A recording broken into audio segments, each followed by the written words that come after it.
Looks like we got a good group of kids up here. Oh, yeah.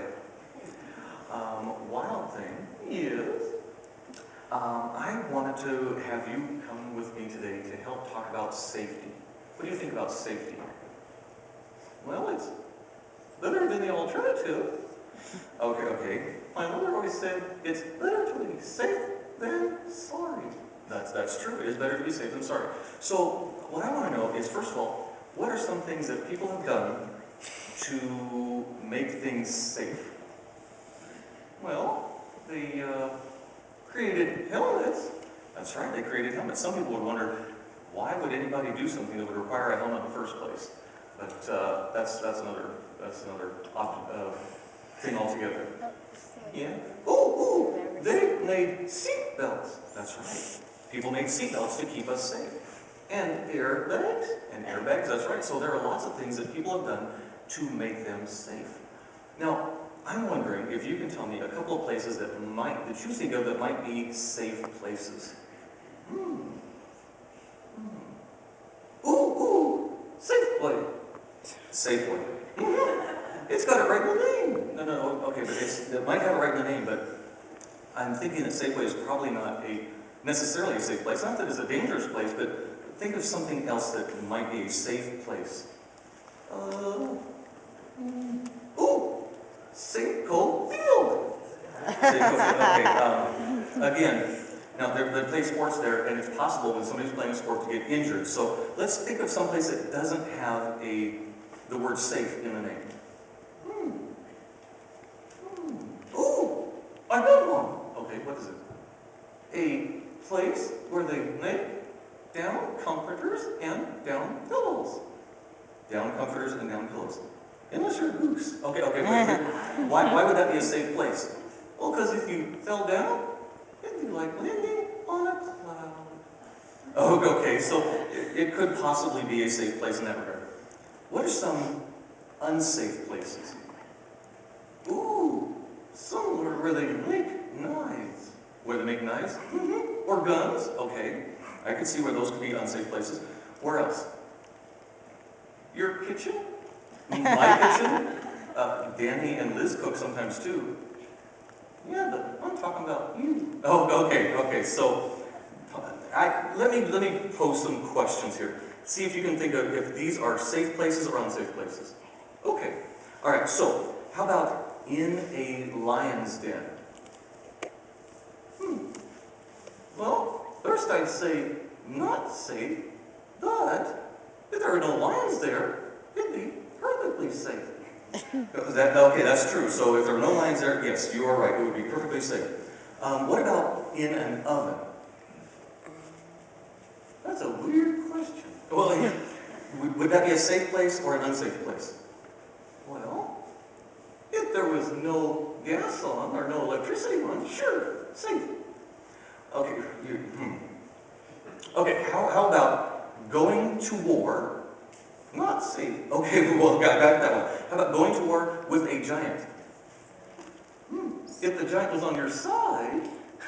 Okay, the Bible has each one of these stories, and it talks about how those people that were in those situations were actually safer than if they weren't in those situations. You're making this up. No, I'm not making it up. It's, okay, who was it that was in the lion's den? You guys remember his name? Daniel. Daniel? Daniel in the lion's den? And why was he in the lion's den? Because he was worshiping God. He wasn't worshiping Darius. Oh, so he was going to obey God rather than man. That is safer than, that's right, it's safer to even be in a lion's den when there are lions in there. Oh, okay. And he was safer in there than if he had done on the outside. What about the fiery furnace? Who was in the fiery furnace? You guys remember their names? Oh, that's right. I think those were the abbreviated names. Benny would be one of the. It was Shadrach, Meshach, and Abednego. Those are odd names. Those are odd names. I'm sure that if you were living back then, they would think Wild Thing was a strange name too. You think so? I do think so. Cool. He thinks that strange is cool. It is. Oh, okay. So They were thrown in the fiery furnace. Why were they thrown in the fiery furnace? Because they weren't bound down to the gold statue. Oh, so again, obeying God rather than man. I can see that that would be safer. Even though the furnace was heated to 7 times the normal heat. Dude, that's hot. that would be very hot. So then we've also got David, who is a young man, and he goes up against a giant in battle. So he wasn't fighting with the giant on his side, he was actually fighting against the giant. How tall is this giant? He was pretty close to 10 feet tall. Seriously? Seriously, I 10 would feet say tall. big as this church. That's a little more than 10 feet tall. That's a little more. If you stood on my head, 3 times, we'd be pretty close to how tall he was. Dude, that's huge! That would be huge. And here was a kid, a teenager, who went up against this giant in battle, this professional soldier. But yet he was safe because he was obeying God. Because he was obeying God. You know, the safest place that any of us can be is with Jesus. So it's not a place, it's with someone. Exactly right. No matter where you go, if you go with Jesus, you will be safe. Now, wait a minute. What about John the Baptist? Oh, yeah, what about John the Baptist? He was thrown in jail. Not a safe place. That's right. And he was beheaded. Not so safe, Daryl. Okay, it's true. Not so safe. But he lived his life for Jesus. True. And he trusted in Jesus even when he was in prison. So that means that the next thing John the Baptist will see is Jesus coming again.